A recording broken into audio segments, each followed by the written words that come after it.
Ini kita mulai dari temuan yang bisa kita akses datanya dari The Dead Sea Scrolls. Dead Sea Scroll itu naskah-naskah Laut Mati. Di dalam naskah Laut Mati, dokumen naskah-naskah Laut Mati, kita temukan mengenai nama Hagar ini. Dan itu tercantum secara harfiah, nama Hagar itu. Tapi sebelumnya kita akan bahas pengertian Hagar bat Paro. Arti harfiahnya Hagar adalah putri Fir'aun. Dan ini memang disebutkan di dalam kitab tertua dalam tradisi rabbinik, dalam tradisi Yahudi, abad pertama, yang ditulis oleh Rabbi Eliezer, dan kitabnya disebut Pirkei Drav Eliezer.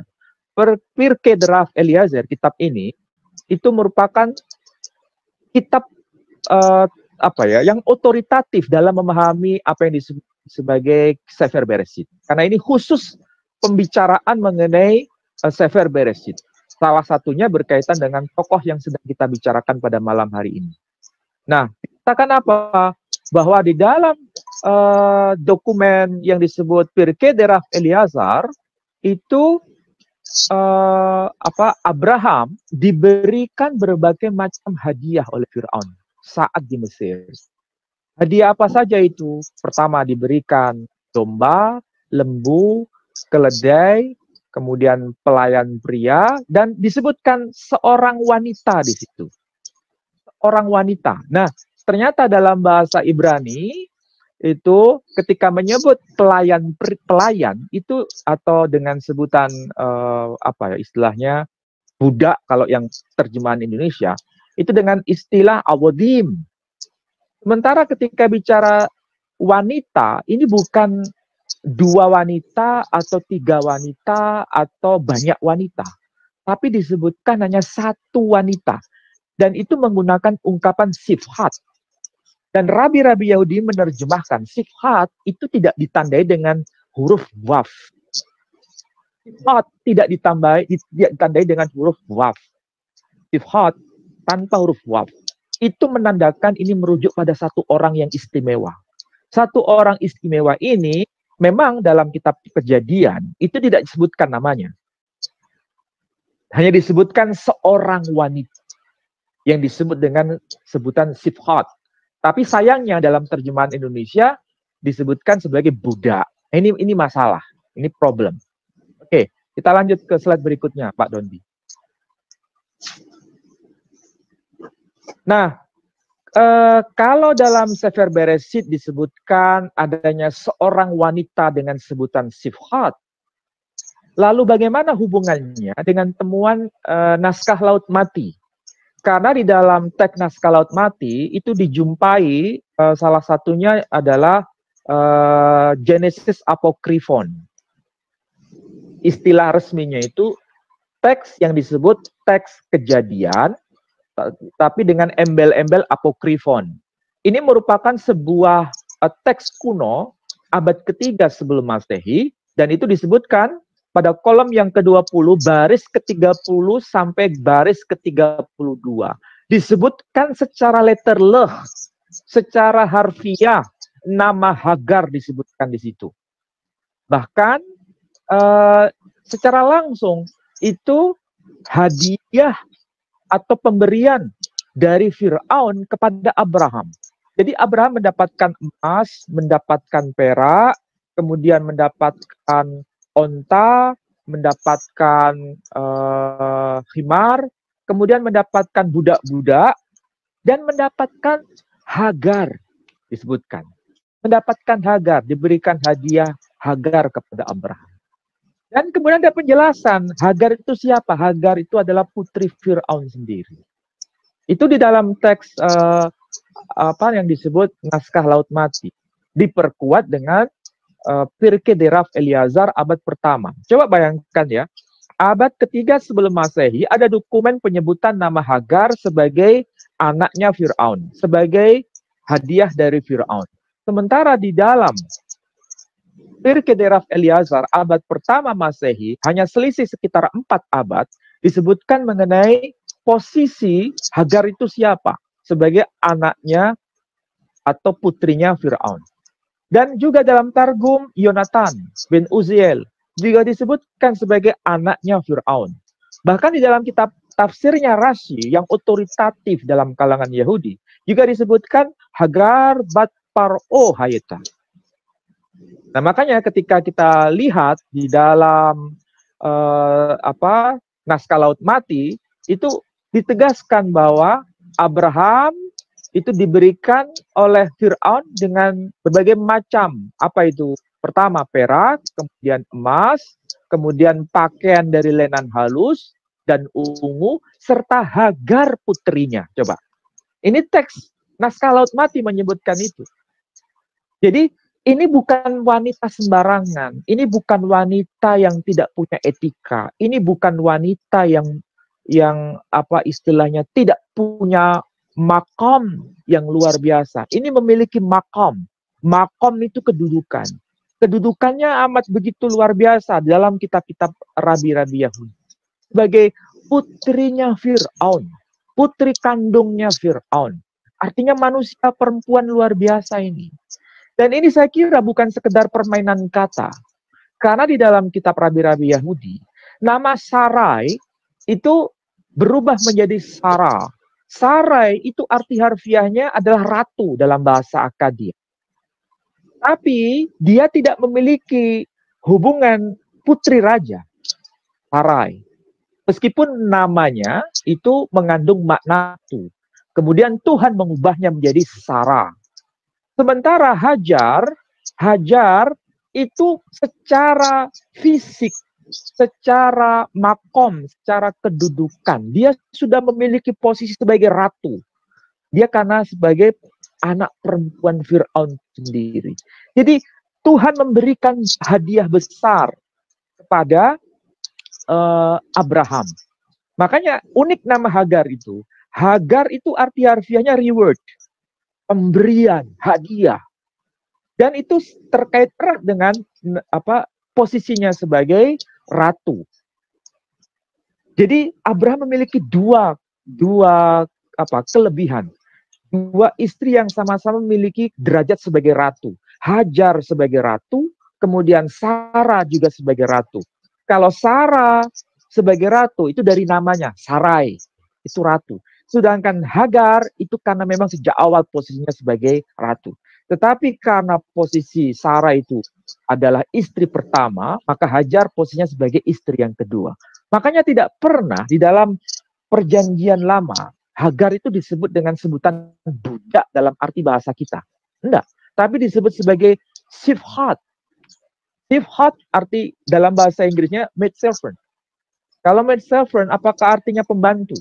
Apakah artinya orang yang rendah kualitasnya? Tidak. Itu tidak seperti yang dibayangkan oleh kita. Itu yang harus kita pahami. Slide berikutnya, Pak Dandi. Nah, saya kira ini tidak penting. Yang berikutnya aja. Yang ada teks Ibraninya ya, tolong. Nanti. Ah, ini aja dulu. Yang nomor 2, ini. Nah, yang nomor 2 ini menarik. Kenapa? Karena dari informasi ini kita akan tahu dari teks Qumran ya. Kemudian mereka membawa kembali Sarah kepada saya. Raja memberinya banyak perak dan pergi dan banyak pakaian dari lenan halus, ungu dan seterusnya. Di depannya juga Hagar. Dia mendedikasikan kepada Abraham untuk Abraham ini sebagai bagian dari kehidupan rumah tangga Abraham. Dialah Sarah, dialah Hagar. Jadi Hagar itu memang bukan wanita sembarangan, tapi wanita istimewa yang sebagaimana saya sebutkan tadi. Oke, lanjut berikutnya.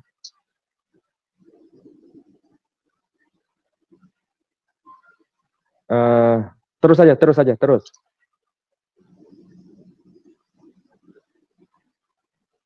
Nah, kita berhenti di sini aja. Nah, jadi ayah Hajar itu di dalam kitab-kitab Rabi disebut namanya itu adalah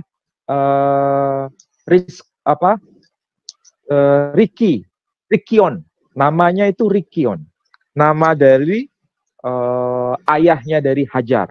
Ialah yang menjadi Fir'aun pada masa itu. Menurut penjelasan dari tafsir-tafsir Yahudi ya.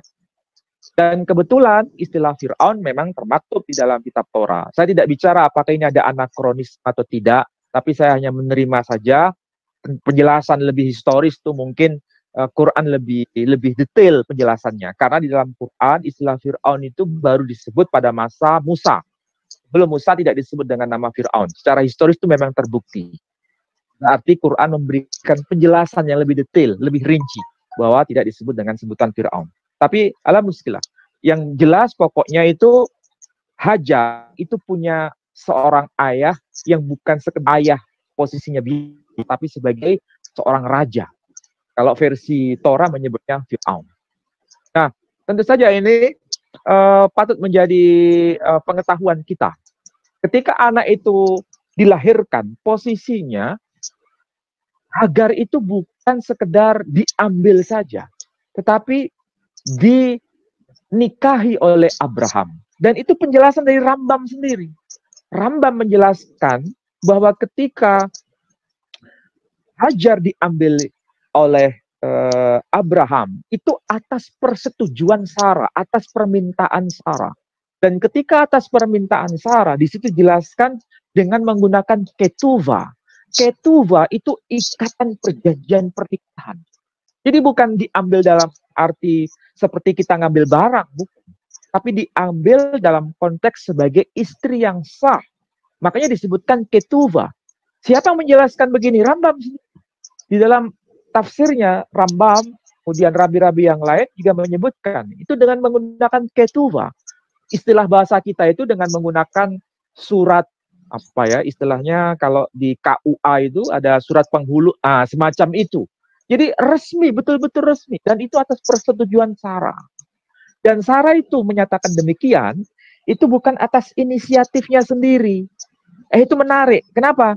Karena di dalam pernyataan Rashi sendiri disebutkan Sarah itu memohon kepada memohon kepada Abraham untuk mengambil Sarah, dijelaskan leruah kodesh, dia kepenuhan Roh Kudus.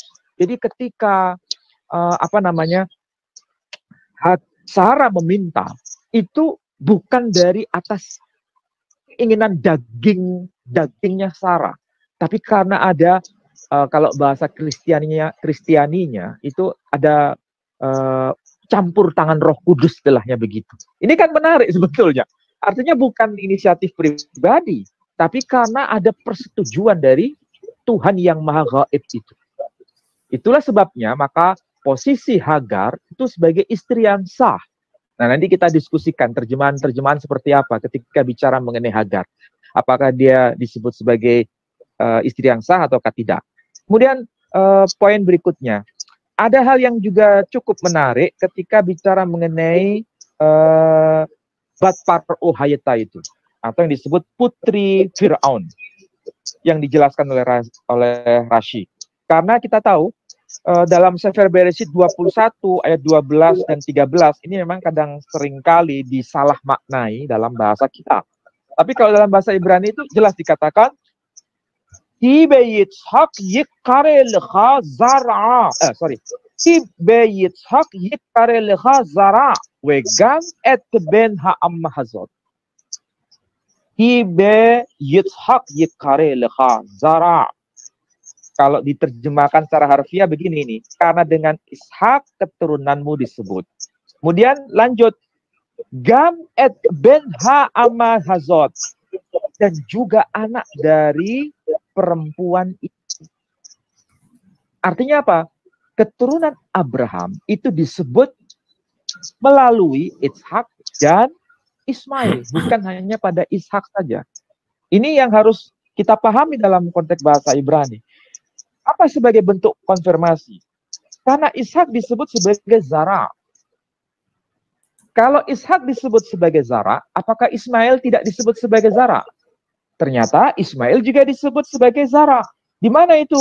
Dalam kitab Torah sendiri. Karena disebutkan bahwa Ismail itu Zara'eha. Ismail itu juga sebagai keturunanmu. Nah, Zera ini menarik karena kalau dari Ketura itu tidak pernah itu anak-anaknya disebut sebagai Zera. Hanya disebut sebagai Benai Ketura. Tidak pernah disebut sebagai Benai Abraham. Yang disebut sebagai Benai Abraham atau Ben Abraham itu hanya Ismail dan Yitzhak. Kata Ketura hanya disebut Benai Ketura, anak-anak Ketura. Kita mungkin merenung. Saya kira renungan ini wajar. Rabi-rabi Yahudi merenungkan juga.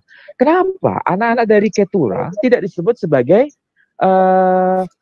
anak-anak Abraham, tapi disebut anak-anak Ketura saja. Teksnya hanya disebut Benai Ketura. Tidak ada penyebutan Benai Abraham. Tapi justru anehnya hanya dua orang, Ismail dan Yitzhak, disebut sebagai Zera Abraham, benihnya Abraham, dan disebut sebagai Benai Abraham, anak-anak Abraham. Ini menarik sebetulnya. Dari sisi bahasa Ibrani. Nanti kita bisa diskusikan dengan etika ya. Kemudian yang jangan lupa, ini supaya nanti tidak salah paham, bahwa Hagar dalam teks Perjanjian Lama, Sefer Bereshit, itu disebut sebagai sifhat. Artinya dalam bahasa Indonesia disebut hamba. Tapi ingat, kalau terpaksa diterjemahkan hamba, itu beda dengan budak. Karena istilah hamba, istilah sifhat, juga disematkan kepada Maryam, bunda dari Jesus Christ sendiri. Bisa dilihat dalam Lukas 1 ayat 38. Versi bahasa Ibrani juga menggunakan ungkapan Maryam dengan sebutan sifhat, hamba. Kalau disebut dengan sifhat, hamba, maka bukan hanya Hagar disebut sebagai sifhat, hamba, tapi Maryam, bunda dari Jesus Christ, bunda dari Yesus Kristus, juga disebut sebagai sifhat. Apakah dia statusnya sebagai budak? Itu pertanyaan.